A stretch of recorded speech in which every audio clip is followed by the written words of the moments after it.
एक ऐसा क्षेत्र है जिसमें कोई टेक्नोलॉजी की जरूरत नहीं, ये एक ऐसा क्षेत्र है जिसमें कोई हाईटेक लाने की जरूरत नहीं, ये एक ऐसा क्षेत्र है जिसमें लाकर हिंदुस्तान में कोई असेट्स बनाने की जरूरत नहीं। ये अकेला एक और एक ऐसा क्षेत्र है जो बहुत कम पूंजी निवेश से काम शुरू करा सकता है और इसी क्षेत्र में व्यापार बहुत भयंकर हो सकता है और मुनाफे बहुत भयंकर हो सकते हैं। आप तो स्वयं जानते हैं, आप LIC में काम करते हैं। LIC जब शुरू हुआ 1956 में भारत में, तो 5 करोड़ रुपए की पूंजी से यह व्यापार शुरू हुआ था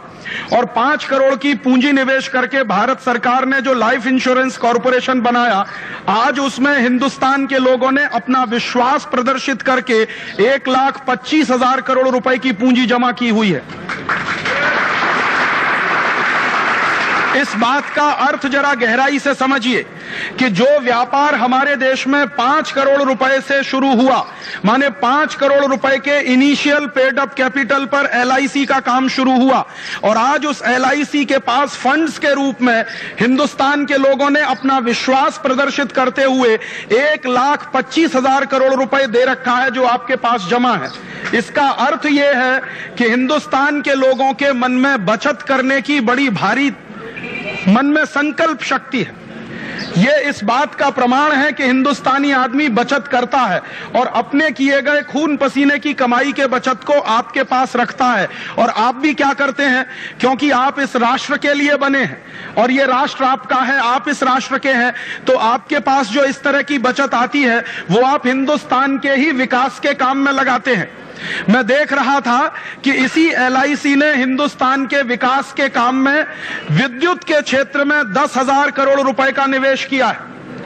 और इसी तरह से पानी के क्षेत्र में, माने हिंदुस्तान के लोगों को पीने का पानी उपलब्ध हो उसके लिए 10-12 हजार करोड़ रुपए का पूंजी निवेश, गृह के काम के लिए, हाउसिंग के काम के लिए। मैं कुल मिलाकर देख रहा था कि हिंदुस्तान की सामाजिक सेवाओं को बढ़ाने के लिए LIC ने लगभग 25 से 30 हजार करोड़ रुपए का इन्वेस्टमेंट अभी तक किया। माने लोगों की कुल जमा पूंजी आपके पास 1.25 लाख करोड़ है और वही जो पूंजी लोग जमा करते हैं उसी में से आपने अब तक लगभग 30,000 करोड़ रुपए का इन्वेस्टमेंट किया है जो देश के लोगों को सुविधाएं देने के लिए है, उनको बिजली की सुविधाएं देने के लिए, पानी की सुविधाएं देने के लिए। इसका माने यह है कि LIC जैसी कंपनियां या GIC जैसी कंपनियां या सर्विस सेक्टर की हिंदुस्तानी कंपनियां इसी देश के विकास के काम में अपना पैसा लगाती हैं। और मैंने यह भी जाना और मुझे बहुत खुशी हुई कि आप जितना मुनाफा कमाते हैं उसमें से सिर्फ 5% भारत सरकार को जाता है, 95% मुनाफा आपके जो पॉलिसी धारक हैं उन्हीं में बट जाता है। तो जो कंपनियां 95% अपने मुनाफे का पूंजी धारकों में बंटवारा करती हों, ऐसी कंपनियों के क्षेत्र में अगर विदेशियों को घुसाया जाएगा तो आप सोचिए कि क्या होगा इस देश का। जो मुझे सबसे बड़ी चिंता होती है कि बीमा के क्षेत्र में अगर विदेशी कंपनियों को घुसाया भारत सरकार ने तो हमारे देश की जनता की ये खून पसीने की कमाई की जो पूंजी है, जिसको हम डोमेस्टिक सेविंग्स कहते हैं, ये डोमेस्टिक सेविंग्स हिंदुस्तान के लोगों की जो आपके पास रखी हुई है, दुर्भाग्य से ये सारी की सारी डोमेस्टिक सेविंग्स अगर विदेशियों के हाथ में चली गई तब हिंदुस्तान के विकास के लिए पैसा कहां से आएगा। आप जानते हैं कि दुनिया के जिन देशों ने भी सच्चा विकास किया है वो अपने देश की घरेलू बचत को ध्यान में रखकर किया है। आप दुनिया के किसी भी विकसित देश का उदाहरण लीजिए, जैसे चीन का उदाहरण लीजिए। चीन ने आज तक 50 साल में जितनी भी तरक्की की है उस तरक्की में सबसे बड़ा योगदान चीन के लोगों के घरेलू बचत का रहा है, डोमेस्टिक सेविंग्स का रहा है। आज दुनिया में अगर कोई एक और एक देश ऐसा है जहां पर डोमेस्टिक सेविंग्स सबसे ज्यादा है तो उसका नाम है चीन।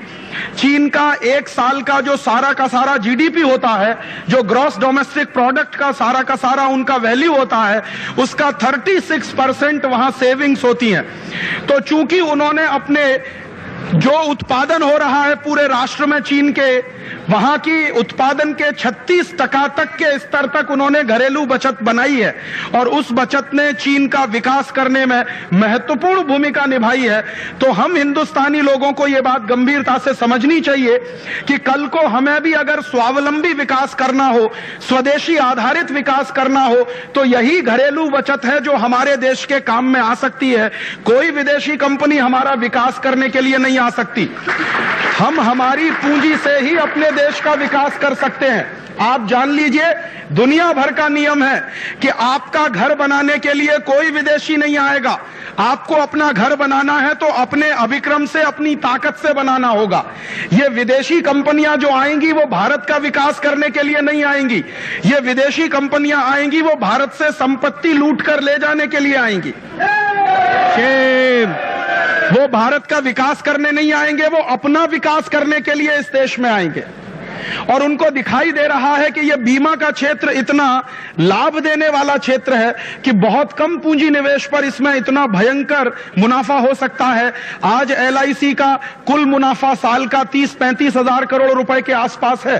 तो अमेरिकन कंपनियों को यह दिखाई दे रहा है कि 5 करोड़ रुपए के पूंजी निवेश से LIC नाम की कंपनी हिंदुस्तान में 40 साल के अंदर अगर 30-35 हजार करोड़ रुपए का कुल मुनाफा कमा सकती है, कुल आय अपनी दिखा सकती है, तो अमेरिकन कंपनियां इस क्षेत्र में अगर घुस गईं तो कितने हजार करोड़ रुपए का मुनाफा उनको हो सकता है। इस दृष्टि से अमेरिकन और यूरोपियन कंपनियां हिंदुस्तान में घुसना चाहती हैं और दुख मुझे इस बात का है कि हमारे ही देश के नेता उनको इस काम में मदद कर रहे हैं और हिंदुस्तान में घुसाने के लिए रास्ता बनाने जा रहे हैं और संसद में एक ऐसा विधेयक लेने जा रहे हैं जो विधेयक के आधार पर हिंदुस्तान में विदेशी बीमा कंपनियों के लिए रास्ता खुलेगा और विदेशी लूट का एक नया अध्याय इस देश में और बड़े पैमाने पर शुरू हो जाएगा।